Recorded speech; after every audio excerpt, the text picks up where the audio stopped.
Welcome to the Clipper channel. In today's video, I'll show you how to lock a folder on your Windows 11 laptop or desktop computer.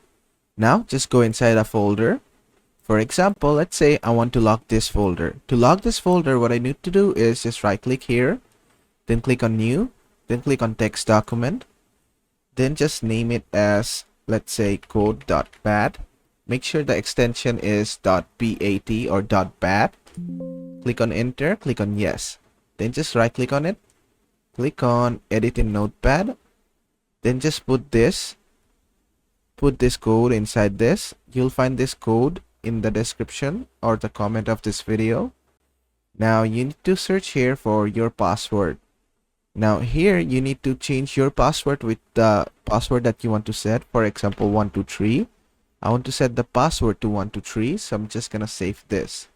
And after that, I'm just gonna close this folder. This file. After that, I'm just gonna run this, right click on it and click on open. And after that, as you can see, a private folder has been created. Now I'm gonna put all my important files and folder inside this private folder. And after that, I'm gonna run the code.bat once again. This time it's gonna ask me for a password. It's gonna say, are you sure you want to lock this folder?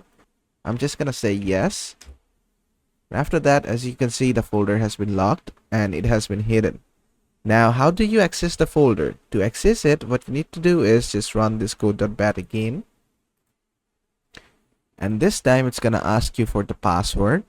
Now, you have to enter your password. And if you enter the right one, you'll get access to the folder. And there you go. And basically that is how to lock a folder on your Windows 11 laptop or desktop computer. I hope this video was helpful. If it was, please give it a thumbs up and don't forget to subscribe.